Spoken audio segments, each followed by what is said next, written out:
बेशर्म बहू का गृह प्रवेश। पहली मुलाकात। बिजलपुर गांव में एक पुराना घर था जिसे सर्वेश्वर निवास कहा जाता था। यह घर बहुत बड़ा था, लेकिन उसकी दीवारों पर समय के निशान थे और छत पर उगी हुई झाड़ियां इसका गवाह थीं। इस घर में अपने जमाने में खुशियां रही थीं, लेकिन अब यह घर अपनी कहानी खुद बयान कर रहा था। घर के मालिक थे श्रीमती राधिका देवी और उनके पति श्री सर्वेश्वर साहू। राधिका देवी एक सख्त मिजाज महिला थीं, जो अपने घर परिवार को बहुत ही अनुशासन में रखती थीं। लेकिन समय के साथ एक चिंता ने उन्हें घेर लिया था।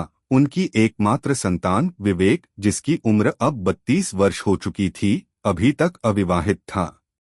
अगर आप अपनी मां से प्यार करते हो और उनको हमेशा खुश देखना चाहते हो तो चैनल को सब्सक्राइब करो, लाइक करो, हर हर महादेव कमेंट करो। बहुत ही जल्द आपको खुशखबरी मिलेगी। प्लीज वीडियो को लास्ट तक जरूर देखें। अब आगे सुने। विवेक साहू एक स्मार्ट और अच्छे स्वभाव वाले युवक थे, लेकिन उनका ध्यान कभी विवाह की ओर नहीं गया था। वे हमेशा अपने काम में व्यस्त रहते थे और अपने परिवार की जिम्मेदारियों को निभाने में लगे रहते थे। राधिका देवी को हमेशा इस बात का डर रहता था कि अगर उनका बेटा शादी नहीं करेगा तो उनका नाम कैसे चलेगा, गांव में लोग क्या कहेंगे।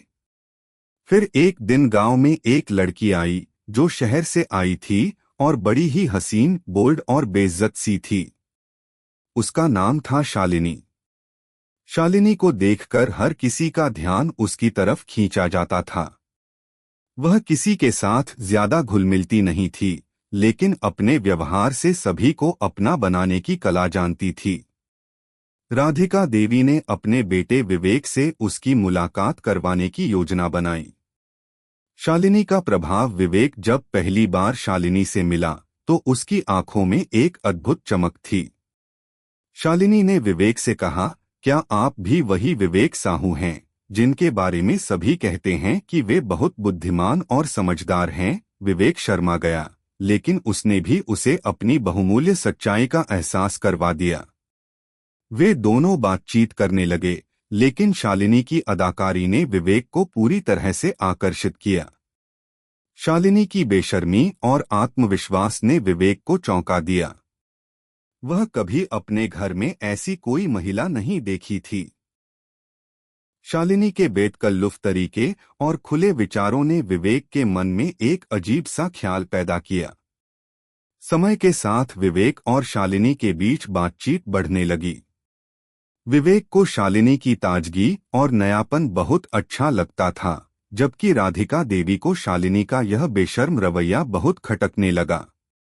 राधिका देवी को लगता था कि शालिनी का व्यवहार उनके परिवार की प्रतिष्ठा को नुकसान पहुंचा सकता है, लेकिन विवेक ने शालिनी से शादी करने की ठान ली थी। गृह प्रवेश। शालिनी के साथ विवेक ने शादी की और वह अपने घर सर्वेश्वर निवास में ले आया। राधिका देवी को यह समझने में काफी समय लगा कि शालिनी का रूपरंग और आत्मविश्वास ही उनके परिवार की खुशियों के लिए एक नई शुरुआत हो सकता है। लेकिन उनकी चिंता सिर्फ एक ही थी, शालिनी का आचरण। राधिका देवी की शंका सही साबित हुई। शालिनी ने अपने गृह प्रवेश के दिन ही अपने बेशर्म व्यवहार से सबको चौंका दिया। उसने राधिका देवी के सामने आते ही बड़ी ही नजाकत से कहा, माँ जी, आप बहुत सुंदर हैं, पर ये घर थोड़ा पुराना लगता है, शायद इसे थोड़ा सुधारने की जरूरत हो।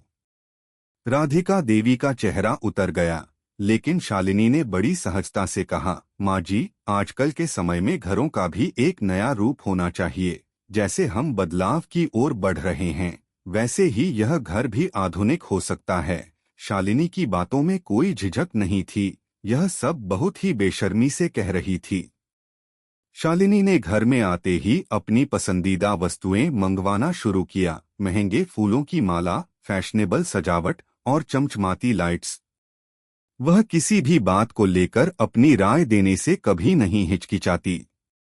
कभी राधिका देवी के पसंदीदा कपड़े पर टिप्पणी करती, तो कभी उनके स्वाद पर सवाल उठाती। शालिनी का यह नया रूप घर में जैसे तूफान ले आया था। घर में शांति के बजाय एक अजीब सी हलचल मच गई थी। राधिका देवी को यह सब बहुत ही अपमानजनक लगता था, लेकिन वह कुछ बोल नहीं पाई। उनके मन में यह डर था कि कहीं घर के बाहर उनका नाम खराब न हो जाए। परिवार में दरार विवेक और शालिनी की शादी के बाद घर में एक अजीब सा माहौल बन गया था। राधिका देवी और शालिनी के बीच लगातार विवाद होने लगे। राधिका देवी चाहती थीं कि शालिनी घर के पुराने परंपराओं को निभाए, लेकिन शालिनी ने यह कहते हुए इनकार कर दिया कि यह पुराने रीति रिवाजों का समय अब खत्म हो चुका है। एक दिन राधिका देवी ने शालिनी से कहा, बिटिया, हमारे परिवार में महिलाओं का काम घर की देखभाल करना, बच्चों की परवरिश करना और घर की इज्जत बनाए रखना है। तुम भी इस परिवार की मान प्रतिष्ठा को समझो। लेकिन शालिनी ने हंसते हुए कहा, माँ जी, आजकल की महिलाओं का काम सिर्फ यही नहीं है। हम भी अपने सपनों को पूरा कर सकती हैं। और क्या? आपको मुझे सुधारने की जरूरत नहीं है। राधिका देवी की आंखों में गुस्सा था, लेकिन वह चुप रहीं।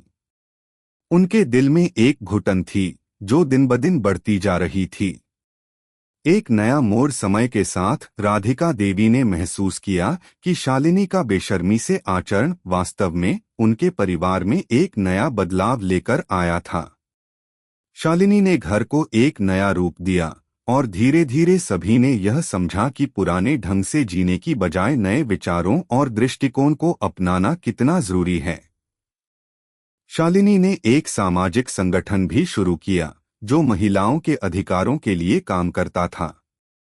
उसने राधिका देवी को भी इस संगठन में शामिल होने के लिए प्रेरित किया और धीरे धीरे राधिका देवी ने भी शालिनी के बेशर्म रवैये को समझा। उन्होंने पाया कि शालिनी का आत्मविश्वास और उसकी बेशर्मी सिर्फ एक मुखौटा नहीं, बल्कि उसकी ताकत थी।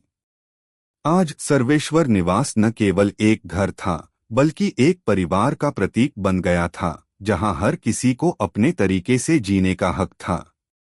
शालिनी ने यह साबित कर दिया कि कभी कभी बेशर्मी और आत्मविश्वास ही एक महिला को उसकी मंजिल तक पहुंचाने का रास्ता बन सकते हैं। कैसी लगी आपको कहानी? प्लीज कमेंट करो, लाइक करो, सब्सक्राइब करो। धन्यवाद।